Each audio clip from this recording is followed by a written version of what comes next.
polyamory and autism. Yeah, let's talk about it.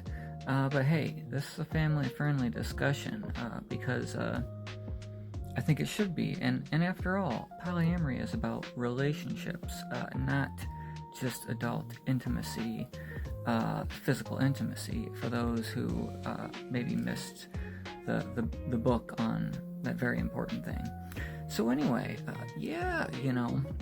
boy, who if you know the words polyamory, you probably have noticed there's a relevant overlap in these communities, if you will, and I think there's something kind of relevant to discuss from my observations,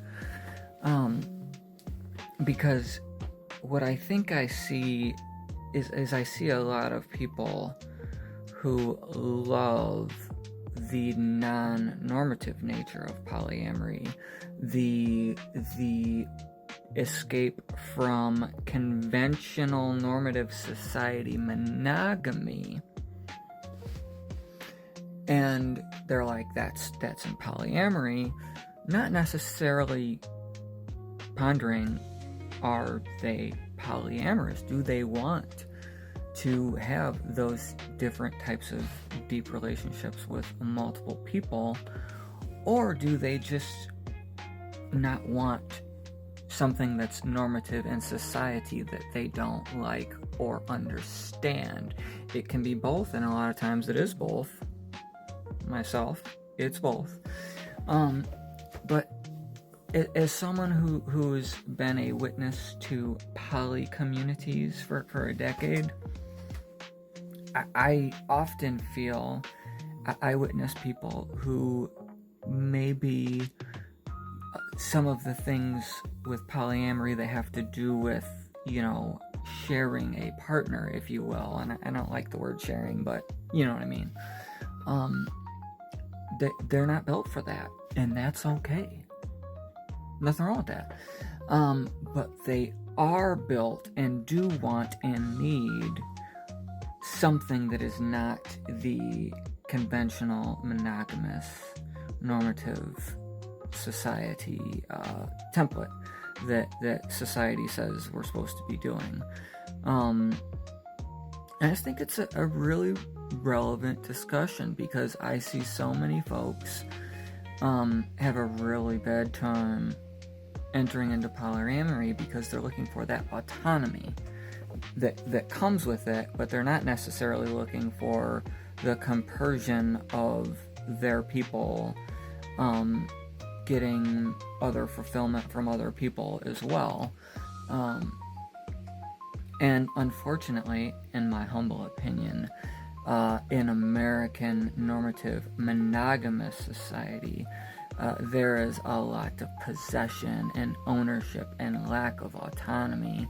And quite frankly, you can be in a monogamous relationship and have autonomy and agency and it not be all about ownership.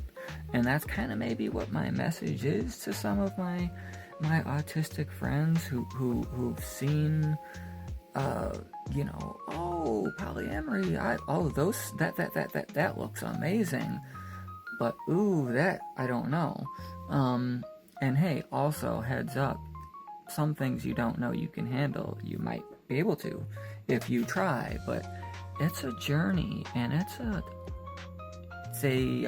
can be a life-shattering journey. You can come out great, but not everyone does. Anyway, I'm not trying to digress on that. Really just, I don't know, wanting to start the discussion, because I'm sure they happen. I don't see them, probably because I almost never talk about polyamory on this app. But surprise and whatever, it doesn't matter. Like, what does it matter? It shouldn't.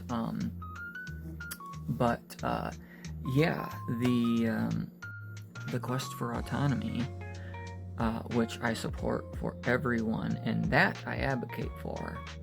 regardless of relationship style, does not have to include or have any connection to the quest for polyamory, which is not something I advocate for. It's a journey I've been through. It's a journey that probably is right for some people and probably is not for others. I don't believe in advocating for that, but I do believe in discussion and letting people know what's possible, because I know a life that sounded like a fantasy to myself. And by fantasy, again, I'm not talking about adult physical relationships. I'm talking about care and love and all of that. I didn't know that was possible when I was younger. The words didn't exist. The concept was a fantasy, and here I am living that, and it's worth talking about. Anyway, what are your thoughts, folks? Is this a relevant topic? Am I onto something here?